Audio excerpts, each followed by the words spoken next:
जय हिंद दोस्तों, मैं मनीष फिर से आप सभी का स्वागत करता हूं 88 GS with Motu Patlu classes में। और मैं बता दूं कि डाटाबेस पर आप सबों को पढ़ाता हूं हर रोज की भांति। फिर से मैं आज नया डाटा लेकर आया हूं और आज का जो डाटा है वो बहुत बड़े महान शख्सियत और भारत में जिन्हें नेताजी के उपनाम से जाना जाता है, सुभाष चंद्र बोस जी का आज डाटा ऑलरेडी बोर्ड पे हमने लिखा है। तो उसको एक्सप्लेन करने से पहले मैं आप सबों से रिक्वेस्ट करूंगा कि जो मेरा चैनल है 88 GS with Motu Patlu classes, इस चैनल को लाइक करें, सब्सक्राइब करें और बेल आइकन को दबाएं ताकि आप हमारे चैनल से जुड़े रहें और हमारा हर एक वीडियो आप सबों तक पहुंच सके। तो मैं साथ ही साथ आप सबों के लिए खुशखबरी की बात भी बता रहा हूं कि हम अपने चैनल पे बायोलॉजी की क्लास शुरू करने जा रहे हैं जो कॉम्पिटिटिव वाले लड़कों के लिए बेटर रहेगा।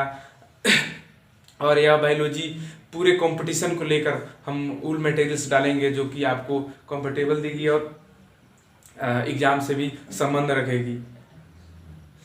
और मैं बता दूं कि साथ ही साथ अगर आप सभी राय देते हैं कमेंट बॉक्स में जाके, अगर मुझे राय देते हैं और एडवाइस देते हैं कि अगर साइंस सर आप डाटाबेस पे पढ़ाइए, तो मैं डाटाबेस पर ही साइंस आप सबको को पढ़ाऊंगा। लेकिन आप लोगों की चॉइस, यदि आप डाटाबेस पे साइंस पढ़ना चाहते हैं, साइंस का वो पार्ट जिसे हम बायोलॉजी के नाम से जानते हैं, जीव विज्ञान के नाम से जानते हैं, जो कंपटीशन में महत्वपूर्ण योगदान देता है, तो आप डाटाबेस पे पढ़ना चाहेंगे तो मेरे कमेंट बॉक्स में आइए और कमेंट कीजिए कि हाँ, हम डाटाबेस, जिस पर ज़्यादा वोटिंग हुई उसी पर हम पढ़ाना शुरू करेंगे। यदि डाटाबेस पर अच्छा लगा तो मतलब ज़्यादा वोटिंग डाटाबेस पर हुई तो डाटाबेस पर ही पढ़ाएंगे, अन्यथा उसको एक्सप्लेन करके थ्योरी टाइप में बेटर। लेकिन मेरे हिसाब से अगर आप कंपटीशन में पढ़ते हैं तो शॉर्ट में बेटर रहेगा, क्योंकि डाटाबेस आपको आसानी देती पढ़ने में, समझने में। एक छोटी सी डाटा, मतलब देखन में छोटन लागे घाव करे गंभीर। क्या कहा कि देखन में छोटन लागे घाव करे गंभीर। तो डाटा जो है वो देखने में छोट लगती है, लेकिन वो पूरे मतलब जो टॉपिक का मेन भाग होता है। यदि मैं सुभाष चंद्र बोस जी की बात करूं तो ये डाटा इतने ही में सुभाष चंद्र जी बोस को हम पूरा खत्म कर लेंगे। लेकिन एक बेटर तरीके से पढ़ने के लिए किसी चीज़ को अच्छे तरीके से गहन पढ़ना पड़ता है। लेकिन हमारे बोर्ड पर जो मटेरियल्स आते हैं वो एग्जामिनेशन से ही संबंध रखती हैं। तो आप हमारे चैनल जुड़े, कमेंट बॉक्स में बताएं। तो आज का हम डाटा चलते हैं, शुरू करते हैं। बकवास करने से बेटर है कि आज का डाटा हम शुरू करें। और मैं साथ ही साथ बता दूं कि आज का जो डाटा है वो सुभाष चंद्र बोस जी के ऊपर है। और मैं थोड़ी सी इनकी जीवनी के बारे में बता देता हूँ, सुभाष चंद्र बोस जी के बारे में। कि सुभाष चंद्र बोस जी का जन्म 23 जनवरी 1897 को कटक में हुआ था, जो कि अभी उड़ीसा राज्य में पड़ता है। लेकिन उस समय बंगाल प्रेसिडेंसी के अंदर यह आया करता था। तो इनका जन्म कायस्थ परिवार में हुआ था। और इनके पिताजी मुख्य रूप से वकील भी हुआ करते थे, जो सरकारी वकील थे। तो चूंकि जो सरकारी वकील थे तो बच्चे को पढ़ाने में उनकी बेसिक रुचि थी, तो इनको ग्रेजुएशन के मतलब सुभाष चंद्र बोस जी को ग्रेजुएशन की जो ज्ञान थी वो कलकत्ता विश्वविद्यालय से प्राप्त हुई और धीरे धीरे मतलब ये विकसित हुई है। और मैं बता दूँ कि 1921 में इन्होंने भारतीय राष्ट्रीय कांग्रेस को भी ज्वाइन किया और भारतीय राष्ट्रीय कांग्रेस को ज्वाइन करने के तत्पश्चात इन्हें भारतीय राष्ट्रीय कांग्रेस का कमान भी दिया गया। वो ईस्वी 1938 थी। और देश को आज़ाद कराने में सुभाष चंद्र बोस जी ने मतलब देश की तो बात छोड़ी, विदेशों में भी भ्रमण किया और कहाँ कहाँ से आज़ाद हिंद फौज की स्थापना की। फिर वहाँ उनको मोहब्बत भी हुई जो बुक लिखने के दौरान उन्हें टाइपराइटर की ज़रूरत थी, जो देश ऑस्ट्रिया था। तो उन सारी चीज़ों के बारे में हम गहन से अध्ययन करेंगे। उनकी मृत्यु कब हुई और मृत्यु हुई तो उस पर आज भी विवाद क्यों है। आज तारीख जो 23 जनवरी है, इनकी कौन सी जयंती है। और इस दिवस में हमारे माननीय प्रधानमंत्री नरेंद्र मोदी जी द्वारा इस जो सुभाष चंद्र बोस जी का जन्म दिवस है, इस दिवस को किस रूप में मनाना शुरू किया 2018 में, उस सारी चीज़ों के बारे में जानेंगे। तो चलिए डाटा पे आज हम चलते हैं।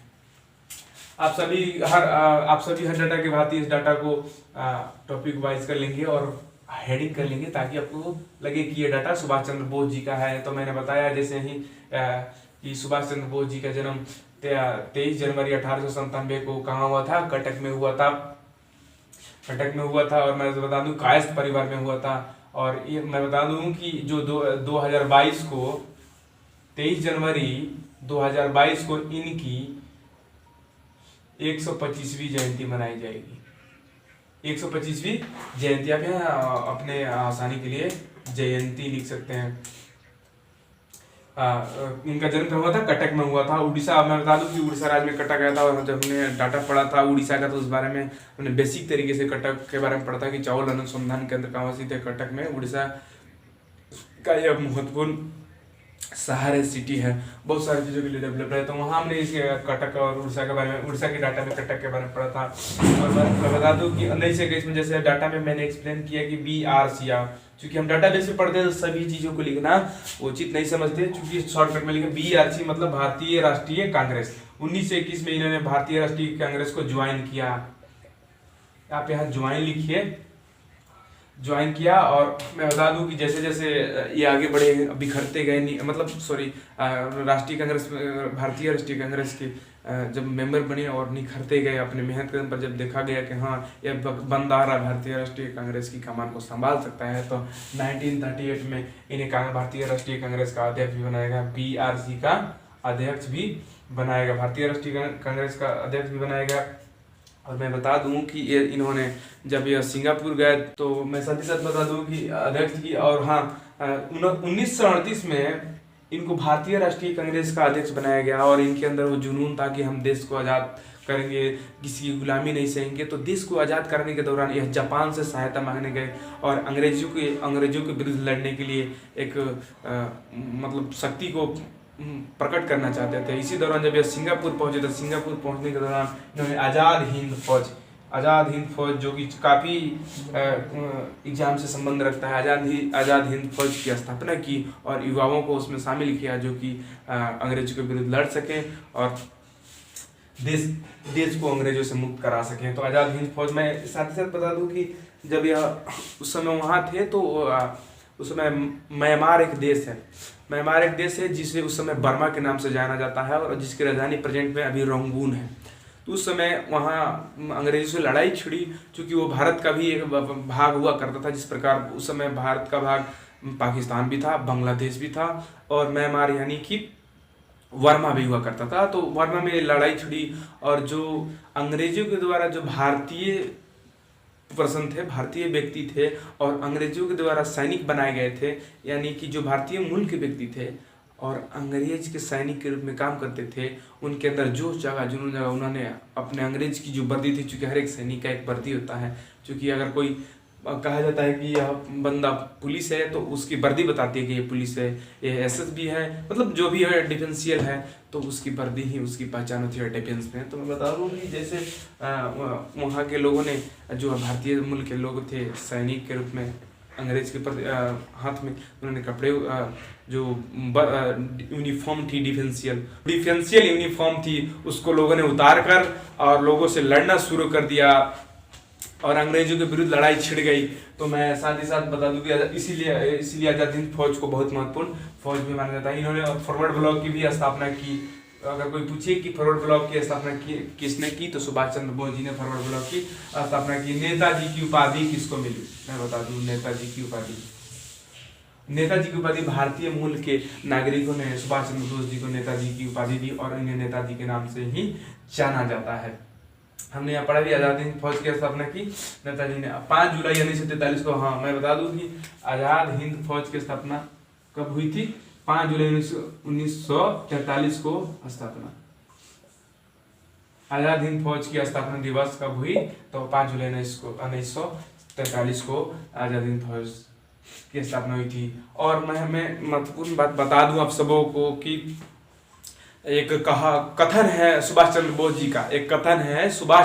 बोस जी का कि तुम मुझे खून दो, मैं तुम्हें आज़ादी दूंगा। कहने का मतलब खून से नहीं, उनका कहना था कि तुम अपने देश के लिए तत्पर हो कि हाँ, अगर मुझे मर मिटना हो तो मैं अपने देश के लिए मर मिट सकता हूँ। मुझ में जुनून है, मुझ में शक्ति है, अगर वतन के लिए मरना ही है तो मर सकते हैं। इसलिए उन्होंने एक कथन कहा कि तुम मुझे खून दो, मैं तुम्हें आज़ादी दूंगा। ये कथन एग्जामिनेशन में बार बार पूछा जाता है, तो आप यहाँ BBI लिख सकते हैं।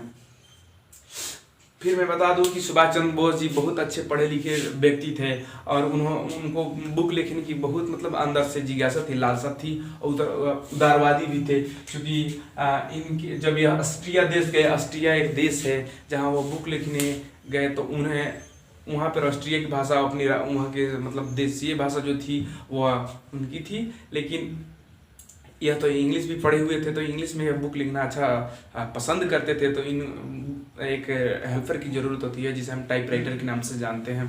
तो इनके अंदर की जो भावना थी, तो वहाँ खोजने लगे कि हाँ कोई ऐसा व्यक्ति है जो मैं बोलूँ उसको इंग्लिश में वह टाइप करके राइट कर दे, लिख दे। तो वहाँ पर एक टाइपराइटर की खोजी और उसी टाइपराइटर के रूप में एमिली सेंकल का नाम आता है। एमिली सेंकल, मैं बता दूं कि एमिली सेंकल को टाइपराइटर के रूप में नियुक्त किया गया और बुक लिखने के दौरान इन दोनों के बीच नैन मटक्का हो गया और इनको मोहब्बत हो गया इनसे। किससे? तो एमिली सेंकल से सुभाष चंद्र बोस जी को मोहब्बत हो गया और धीरे धीरे मोहब्बत आगे भी बढ़ा और आगे बढ़ते बढ़ते वो इन दोनों की विवाह भी हुई। तो विवाह पर भी काफ़ी विवाद होता है। कोई कहता है कि 1937 में हुई थी या फिर पता चला 1993 में हुई। बहुत सारी चीज़ें इनकी बेटी भी हुआ करती थी, अनीता बेन फफ, इनके बेटी भी है, शायद अभी जिंदा है मेरे जहाँ तक जानना है। अनीता बेन फफ इनकी पुत्री भी, इन दोनों के संतान है। इनके बहुत सारे शिष्य भी हुआ करते थे। तो मैं आगे बता दूं कि सुभाष चंद्र बोस जी द्वारा महत्वपूर्ण जो पुस्तक लिखी गई द इंडिया स्ट्रगल, यह एग्जाम के लिए सबसे महत्वपूर्ण योगदान रखता है। अपने आप में यह एक बड़ी क्वेश्चन है। तो आप यहाँ VBI लिखेंगे और लिखेंगे कि द इंडिया स्ट्रगल नामक डैश लेके लिखेंगे बी मतलब बिफोर बुक। इंडिया स्ट्रगल नामक बुक के लेखक कौन है? तो इंडिया स्ट्रगल नामक बुक के लेखक सुभाष चंद्र बोस जी। अब समझिए कि पराक्रम दिवस क्या है। तो हर साल पराक्रम दिवस 23 जनवरी मैंने जैसे ही आपको पहले बताया था कि हमारे माननीय प्रधानमंत्री श्री नरेंद्र दामोदर दास मोदी जी के द्वारा हर साल 23 जनवरी को पराक्रम दिवस के रूप में मनाया जाता है, जो कि जिसकी शुरुआत उन्होंने 2018 में की। और इसी साल 2022 में मैं साथ ही साथ आप सबको बता दूं कि माननीय प्रधानमंत्री मोदी जी ने जो हमारा गणतंत्र दिवस है 26 जनवरी, उस पर भी हम अगली वीडियो बनाएंगे। लेकिन मैं बता दूं कि हमारे प्रधानमंत्री, हमारा जो ऑफिशियल रूप से गणतंत्र दिवस की जो मतलब तैयारियां शुरू होती हैं वो 24 तारीख से पहले शुरू हुआ करती थी। लेकिन अब इनके सम्मान में, यानी सुभाष चंद्र बोस जी के सम्मान में 23 जनवरी को हर साल से उस गणतंत्र दिवस की तैयारी शुरू की जाएगी। तो मैं आशा रखता हूं कि आप सबों को मेरा डाटा अच्छा लगा होगा। लेकिन जाने से पहले फिर से एक बार डाटा को एक्सप्लेन कर दूंगा कि सुभाष चंद्र बोस जी 23 जनवरी को जन्म हुआ था और 23 जनवरी 1897 को 2022 में इनकी 125वीं जयंती मनाई जाएगी। वो कटक शहर में इनका जन्म हुआ था। 1921 में BRC भारतीय राष्ट्रीय कांग्रेस को ज्वाइन किया। 1938 में भारतीय राष्ट्रीय कांग्रेस की कमान यानी अध्यक्षता की। आजाद हिंद फौज की स्थापना इन्होंने 5 जुलाई 1943 को स्थापना भी की। फॉरवर्ड ब्लॉक की स्थापना की। नेताजी की उपाधि भारतीय जनताओं दिया। और मैं सर तुम मुझे खून दो मैं तुम्हें आजादी दूंगा कथन, तुम मुझे खून दो मैं तुम्हें आजादी दूंगा, इनकी कथन महत्वपूर्ण कथन है। उसके बाद एमिली सेंकल एक टाइपराइटर थी इनकी, जिनसे मोहब्बत हुआ, इनकी शादी भी हुई, इनसे बच्चे भी हुए। द इंडिया स्ट्रगल बुक नामक पुस्तक के लेखक भी है। 23 जनवरी को इनके सम्मान में पराक्रम दिवस भी मनाया जाता है। तो हमने आज का डाटा सुभाष चंद्र बोस जी के ऊपर पढ़ा, लेकिन चूंकि सारी चीज़ें डाटा में इंक्लूड करना पॉसिबल नहीं है, लेकिन मैं आशा करता हूं कि जो डाटा में मटेरियल होती हैं वो आपके एग्जामिनेशन के लिए महत्वपूर्ण सहायता करती हैं। तो मैं जाते मैं फिर से रिक्वेस्ट करूंगा कि जो मेरा चैनल दिख रहा है इस चैनल को सब्सक्राइब करें, लाइक करें और फॉरवर्डेड करना ना भूलें। और सुभाष चंद्र बोस जी के सम्मान में एक बार जय हिंद बोलना ना भूलें। तब मैं भी बोलता हूँ जय हिंद, जय भारत।